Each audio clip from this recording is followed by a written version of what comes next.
¿Tienes uno de estos? Yo me obsesioné con el mío. De hecho, me obsesioné un poco con todas mis cosas. ¿Alguna vez te has preguntado de dónde vienen las cosas que compramos y a dónde van a parar? Yo no podía dejar de hacerlo, así que investigué. Y lo que dicen los libros es que las cosas se mueven a través de un sistema. Desde la extracción, a la producción, a la distribución, al consumo y a la disposición. A este esquema se le llama la economía de los materiales. Pasé 10 años viajando por el mundo para rastrear de dónde vienen nuestras cosas y a dónde van.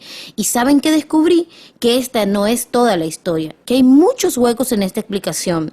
En primer lugar, este sistema parece funcionar bien, sin problemas, pero la verdad es que es un sistema en crisis, y la razón es que se trata de un sistema lineal y nosotros vivimos en un planeta finito. Y no es posible operar un sistema lineal indefinidamente en un planeta finito. A cada paso, este sistema interactúa con el mundo real. En la vida real no ocurre en una página en blanco. Interactúa con sociedades, culturas, economías, el ambiente, y a cada paso se está topando con límites que aquí no vemos porque el diagrama está incompleto. Así que veamos qué está faltando. Una de las cosas más importantes que faltan son las personas. Sí, las personas. En todas las fases del sistema viven y trabajan personas. Y en este sistema, algunas personas son más importantes que otras. Algunas son más escuchadas que otras. ¿Quiénes son? Empecemos por el gobierno. Mis amigos dicen que debería usar un tanque como símbolo del gobierno. Y eso vale para muchos países y cada vez más para el nuestro. Después de todo, más de la mitad de nuestros impuestos federales van a parar a las Fuerzas Armadas. Pero yo prefiero usar a una persona porque defiendo la visión de que el gobierno debe ser del pueblo, por el pueblo y para el pueblo. El trabajo del gobierno es cuidarnos. Ese es su trabajo. Luego llegaron las empresas, y la razón por la que aparecen más grandes que el gobierno es que lo son. De las 100 mayores economías del mundo, 51 son empresas. A medida que ellas han crecido en tamaño y poder, hemos visto cambios en el gobierno que parecen estar más preocupados por ellas que por nosotros. Veamos qué más falta en la imagen. Empecemos por la extracción, que es una forma elegante de decir explotar los recursos naturales, que es otra forma elegante de decir destruir el planeta.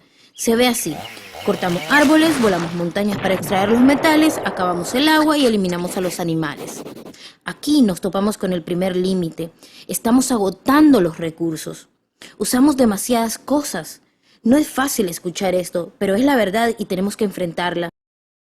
Tan solo en las últimas 3 décadas se ha consumido 1/3 de los recursos naturales del planeta. Desapareció. Estamos talando, minando, agujereando y destruyendo el planeta tan rápido que estamos agotando su capacidad para que podamos vivir aquí. En Estados Unidos nos quedan menos del 4% de los bosques nativos. El 40% de los recursos de agua ya no son potables. Estamos usando demasiadas cosas, más de lo que nos toca. En Estados Unidos tenemos el 5% de la población mundial, pero usamos el 30% de los recursos y generamos el 30% de los desechos. Si todos consumiéramos a este ritmo, necesitaríamos de 3 a 5 planetas. ¿Y saben qué? Solo tenemos uno. Y la respuesta de mi país a eso es tomar los recursos de otros. Este es el tercer mundo, que algunos dirán es una manera de referirse a nuestras cosas que quedaron en tierras de otros. ¿Y qué pasa ahí? Lo mismo, se destruye el lugar. El 75% de los recursos pesqueros del mundo hoy está explotado al límite de su capacidad o sobreexplotado. El 80% de los bosques nativos del mundo ha desaparecido. Tan solo en el Amazonas perdemos 2.000 árboles por minuto. Esto equivale a 5 canchas de fútbol por minuto. ¿Y qué pasa con la gente que vive ahí? Según estos tipos, no son dueños de los recursos aunque hayan vivido ahí por generaciones, no poseen los medios de producción y no compran mucho. Y en este sistema, si no tienes o compras mucho, no vales. A continuación, los materiales entran a la producción y ahí usamos energía para mezclar los recursos naturales con químicos tóxicos para fabricar productos contaminados. Hoy se usan en el comercio más de 100.000 químicos sintéticos. Pocos fueron analizados para verificar si impactan en la salud humana y ninguno fue examinado para identificar los impactos sinérgicos, es decir, los efectos que generan al interactuar con los otros químicos a los que estamos expuestos. Pero sí sabemos una cosa, los tóxicos que entran, salen. Mientras sigamos utilizando tóxicos en nuestro sistema de producción, seguiremos llevando cosas tóxicas a nuestros hogares, trabajos, escuelas y a nuestros cuerpos, como los BFR, o retardantes de llama bromados. Son unos químicos que hacen a las cosas resistentes al fuego, pero son súper tóxicos, son neurotóxicos, es decir, tóxicos para el cerebro. ¿Por qué estamos usando químicos como estos? Los ponemos en nuestras computadoras, electrodomésticos, sillones, colchones y hasta en algunas almohadas. De hecho, sumergimos las almohadas en neurotóxicos, las llevamos a casa y apoyamos nuestras cabezas sobre ellas cada noche. Yo no sé, me parece que en un país con tanto potencial podríamos pensar en una forma mejor de evitar que nuestras cabezas se incendien por la noche. Estos tóxicos se acumulan en la cadena alimentaria y se concentran en nuestro cuerpo. ¿Saben qué alimento está en la cima de la cadena alimentaria con los niveles más altos de distintos tóxicos? La leche materna humana.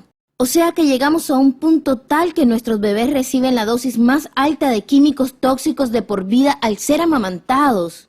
¿No es una violación increíble? La lactancia debe ser el acto humano más fundamental de crianza. Debería ser sagrado y seguro. Amamantar sigue siendo lo mejor y las madres sin duda deben seguir amamantando a sus hijos. Pero hay que proteger esta actividad. Ellos deberían protegerla. Pensé que nos estaban cuidando. Las personas que reciben el mayor impacto de tóxicos son los trabajadores de las fábricas, muchos de las cuales son mujeres en edad reproductiva. Ellas trabajan con tóxicos que afectan la reproducción, sustancias cancerígenas y más. Yo pregunto, ¿qué mujer en edad reproductiva querría trabajar en un sitio así, sino alguien que no tuvo otra opción? Y esa es una de las bellezas de este sistema. La erosión de las economías y los ecosistemas locales aseguran el suministro continuo de personas sin opciones. En el mundo, 200.000 personas se trasladan diariamente desde los sitios que les daban sustento hacia las ciudades, muchos para vivir en barrios miserables y buscar trabajo, sin importar qué tan tóxico sea. Así que a lo largo del sistema no solo se depredan recursos, sino también personas, se desechan comunidades enteras. Sí, los tóxicos que entran salen. Muchos de los tóxicos salen de las fábricas en los productos, pero más salen como subproductos o contaminación.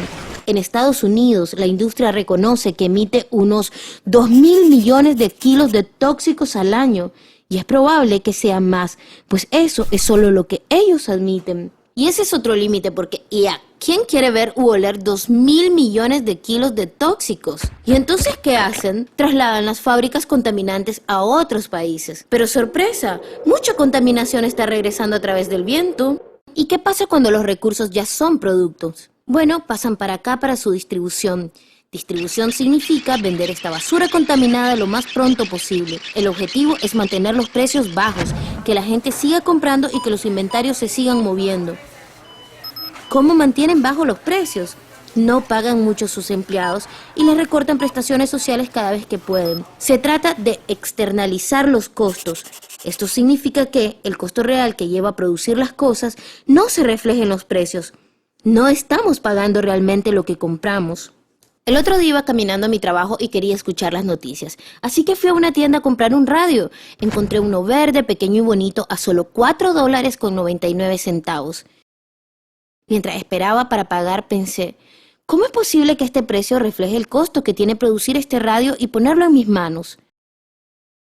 Probablemente el metal fue extraído en Sudáfrica, el petróleo en Irak, los plásticos fabricados en China y quizás fue ensamblado por una niña de 15 años en una maquiladora en México. $4.99, ni deben alcanzar para pagar el espacio que ocupó en el estante de la tienda, ni una parte del salario del empleado que me atendió, ni el costo de los múltiples transportes de cada una de las partes de este radio. Así me di cuenta que yo no pagué por el radio. Entonces, ¿quién pagó? Bien, estas personas pagaron con la pérdida de sus recursos naturales, estas con la pérdida de su aire limpio con mayor incidencia de asma y cáncer.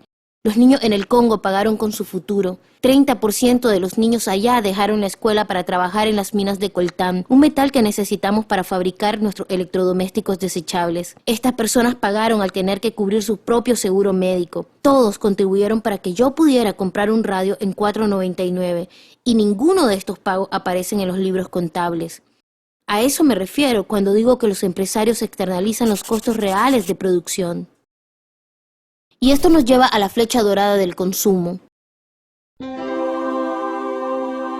Este es el corazón del sistema, el motor que lo mueve, y es tan importante que se ha convertido en la prioridad para ellos. Por eso, después del 11 de septiembre, cuando nuestro país estaba en estado de shock, el presidente Bush pudo sugerir medidas apropiadas como hacer luto, orar o tener esperanza, pero nos mandó a comprar. A comprar. Nos hemos convertido en una nación de consumidores. Nuestra identidad se ha convertido en ser consumidores.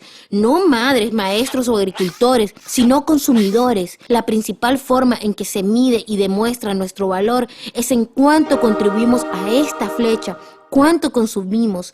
Y vaya que consumimos. Compramos y compramos, mantenemos el flujo de los materiales y cómo fluyen. Adivinen qué porcentaje del total de materiales que fluyen en el sistema siguen en productos o en uso 6 meses después de ser vendidos en América del Norte. ¿50%? ¿20%? No, 1%. 1%. Es decir, que el 99% de las cosas que cosechamos, minamos, procesamos y transportamos de lo que fluye en el sistema es basura en menos de 6 meses. ¿Cómo podemos mantener un planeta con ese flujo de materiales? No fue siempre así. Un habitante promedio de Estados Unidos consume hoy el doble que hace 50 años.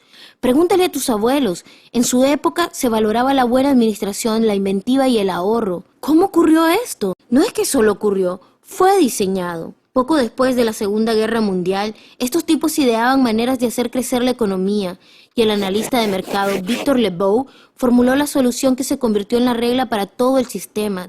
Dijo, nuestra economía tan productiva requiere que hagamos del consumo nuestra forma de vida, que convirtamos en rituales la compra y el uso de bienes, que busquemos la satisfacción espiritual y de nuestro ego en el consumo. Necesitamos que las cosas se consuman, quemen, reemplacen y desechen a un ritmo cada vez mayor. Y el jefe del Consejo de Asesores Económicos del presidente Eisenhower dijo que el fin último de nuestra economía es producir más bienes de consumo. ¿Bienes de consumo? ¿Nuestro último fin? No brindar salud o educación o transporte seguro o sustentabilidad o justicia. ¿Bienes de consumo? ¿Cómo lograron que nos sumáramos tan entusiasmados a esto? 2 de sus estrategias son la obsolencia programada y la obsolencia percibida.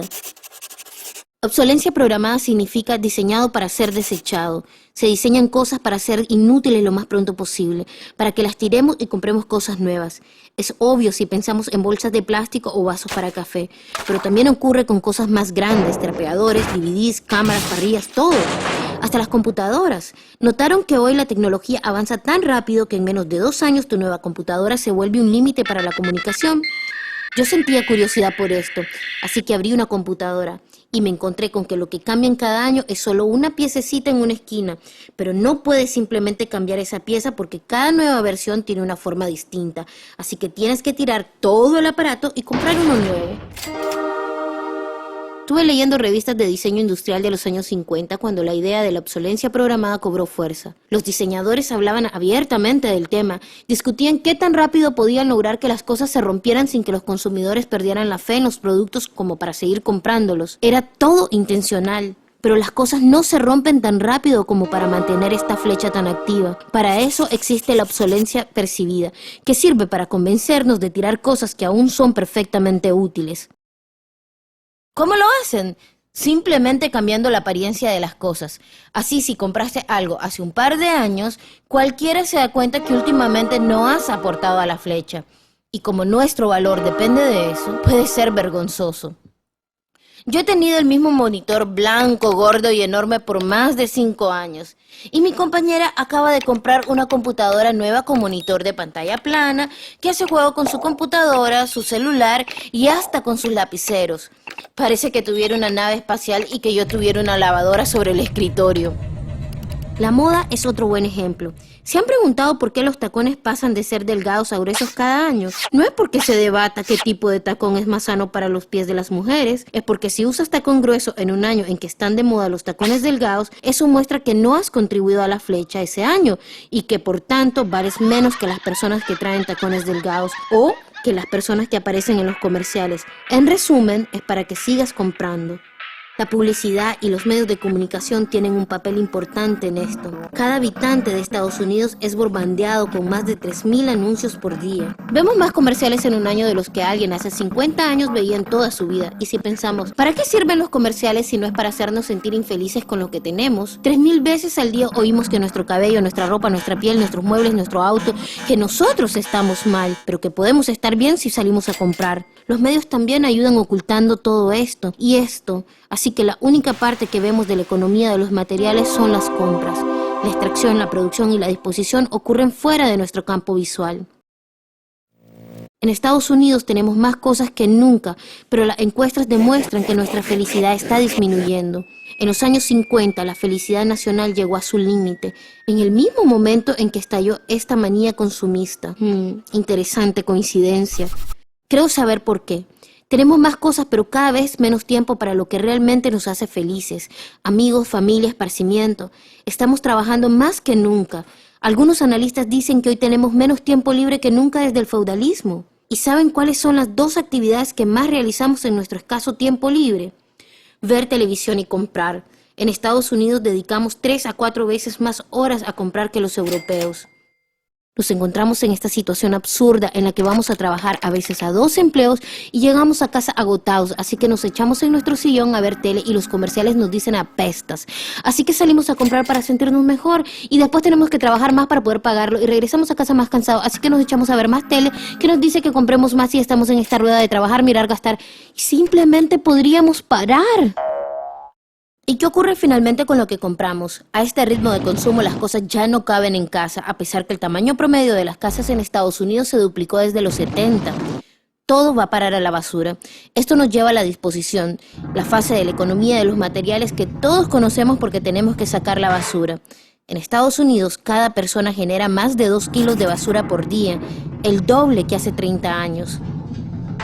Toda esa basura o se arroja en un relleno que es un gran agujero en el suelo, o si realmente tienes mala suerte, primero se quema en un incinerador y luego va a un relleno.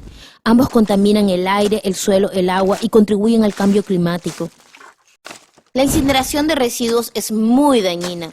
¿Recuerdan todos esos tóxicos en la etapa de producción? Incinerar la basura los libera al aire. Peor aún, genera nuevos supertóxicos, como las dioxinas, que son las sustancias más tóxicas conocidas por la ciencia. Los incineradores son la fuente número 1 de emisión de dioxinas, es decir, que podríamos detener la principal fuente de la sustancia más tóxica hecha por el hombre, dejando de quemar la basura. Podríamos detenerla hoy mismo. Algunas empresas no quieren lidiar con instalar rellenos o incineradores aquí, así que exportan sus desechos. ¿Y qué hay del reciclaje? ¿Ayuda? Claro que sí, porque reduce la generación de basura aquí y la presión de minar o cosechar más cosas acá. Sí, por supuesto, todos deberíamos reciclar, pero reciclar no es suficiente. Nunca será suficiente por un par de razones. Primero, la basura de nuestras casas es solo la punta del iceberg. Por cada cubo de basura que sacamos, río arriba se generaron 70 cubos para producir lo que está en nuestro cubo. Aunque pudiéramos reciclar el 100% de nuestra basura, no resolveríamos el problema de fondo. Además, gran parte de la basura no se puede reciclar porque contiene demasiados tóxicos o porque fue diseñada para no ser reciclada. Como esos envases de jugo con capas de metal, cartón y plástico, no se las puede separar para ser verdaderamente recicladas. Como pueden ver, es un sistema en crisis. En todo el camino hay un montón de límites, desde el cambio climático hasta la pérdida de la felicidad. Esto no está funcionando. Lo bueno de tener un problema tan amplio es que hay muchos puntos de intervención. Hay gente trabajando aquí para defender los bosques o aquí por una producción limpia. Gente luchando por los derechos laborales, el comercio justo, el consumo consciente o que bloquean los rellenos e incineradores. Y lo que es muy importante, que luchan para recuperar el gobierno y que sea realmente del pueblo y para el pueblo. Todo esto es muy importante, pero las cosas solo empezarán a cambiar cuando podamos ver las conexiones, cuando veamos el cuadro completo. Cuando las personas a lo largo del sistema nos unamos, podremos recuperar y transformar este sistema lineal en un sistema nuevo que no deseche ni recursos ni personas. Lo que realmente tenemos que desechar es esa mentalidad de la vieja escuela del derroche. Hay una nueva forma de pensar las cosas y está basada en la sustentabilidad y equidad. Química verde, basura cero, producción de ciclo cerrado, energía renovable, economías locales vibrantes. Ya está sucediendo. Algunos dicen que esto no es realista, que no puede ocurrir. Yo digo que quienes no son realistas son quienes quieren seguir por el viejo camino. Ellos son los que están soñando. Recuerden, no es que el viejo camino solo sucedió. No es como la ley de la gravedad con la que hay que convivir. Las personas lo produjeron y nosotros también somos personas. Hagamos algo nuevo.